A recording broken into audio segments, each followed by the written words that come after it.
Hey, what's up, good people? It's your girl KB. You know what I do and you know why I do it. It is Saturday morning. It's December 16th and it's 6:18 in the AM. I am reading just for today. I normally read recovery readings. This is my first two readings because I work in the field of recovery. I've shared that. Went back to an old standby and reading just for today. And it's entitled Where There's Smoke. I changed my title on my recording. And my title is Idle Time is the Devil's Playground. Now, you older folks will recognize that quote. That's one of the quotes that your grandparents used to throw at you when they felt that you were just laying around. You know, you had to be doing something, whether it be work, reading, you had to be doing something that they considered productive. Let me just get into the reading. Complacency is the enemy of members with substantial clean time. Remember, this is about recovery, y'all. But I want to say complacency is the enemy of saints who have spent some time in the Word, have spent some time, in relationship with God, have spent time in relationship and fellowship with the saints. Amen. Complacency is the enemy. It says if we remain complacent for long,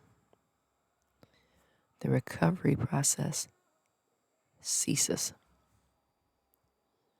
The healing process ceases. Or cease. I want to say stops. How about that? It says recognizing complacency in our recovery is like seeing smoke in a room.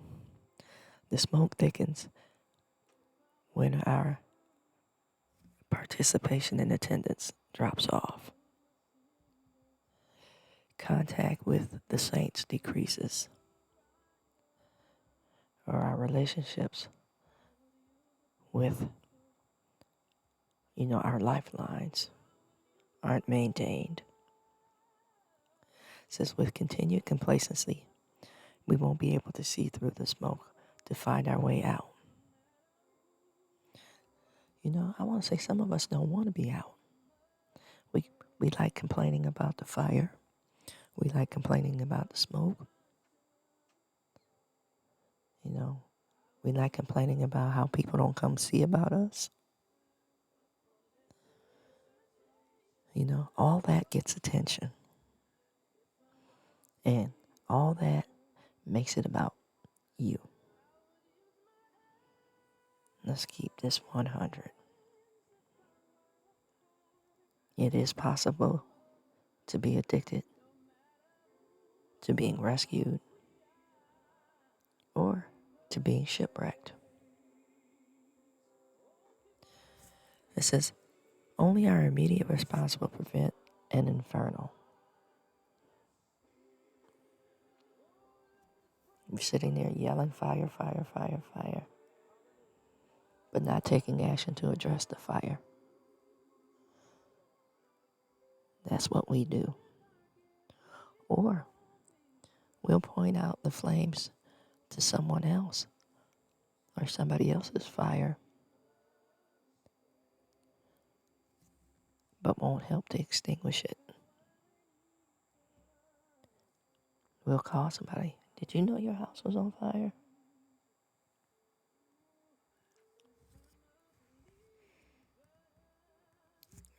It says we must learn to recognize the smoke of complacency, the smoke of our inability the smoke of our ambivalence. But we're so busy pumping ourselves up to hide our fragility that we don't. That's what we do.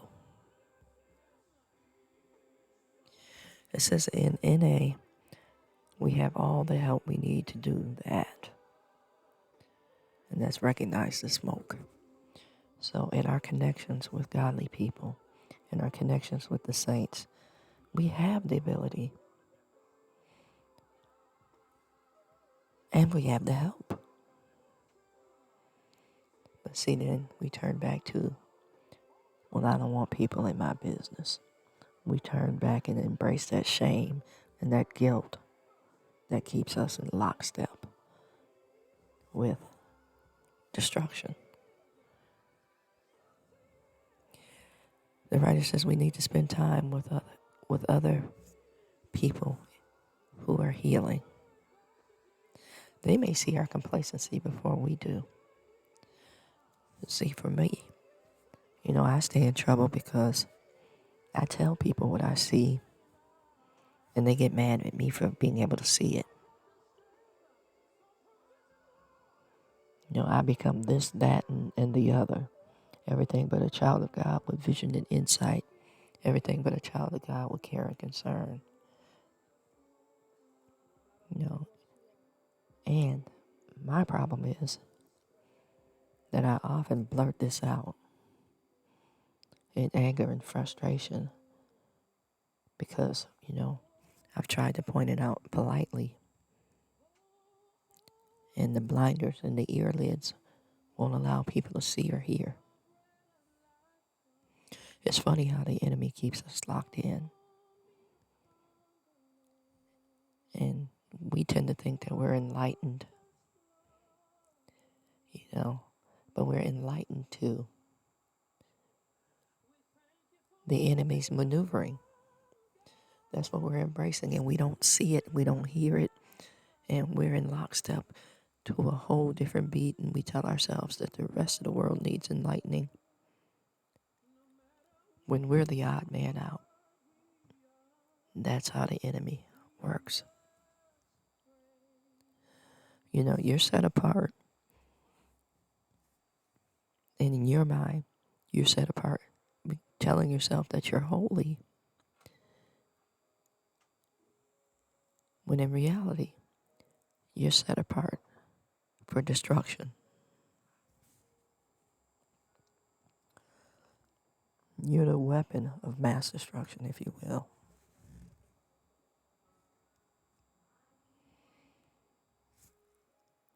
Can you allow yourself to be open, even if it's just a brief moment, to ask someone who loves you, and we all know who loves us, what they see and what they hear?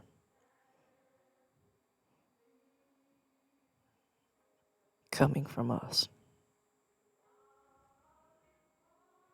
Or are you too fragile to hear the truth? Not your truth. Not the truth from mom and them. Because believe it or not, the family dynamic is kind of funky. People do genuinely love you, but they want you to fall in line with the vision of how they see family. Amen. Which sometimes dampens the uniqueness of the individual.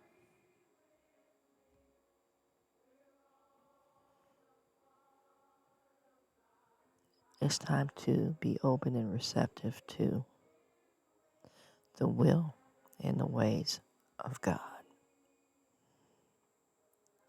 Will you allow yourself to do just that?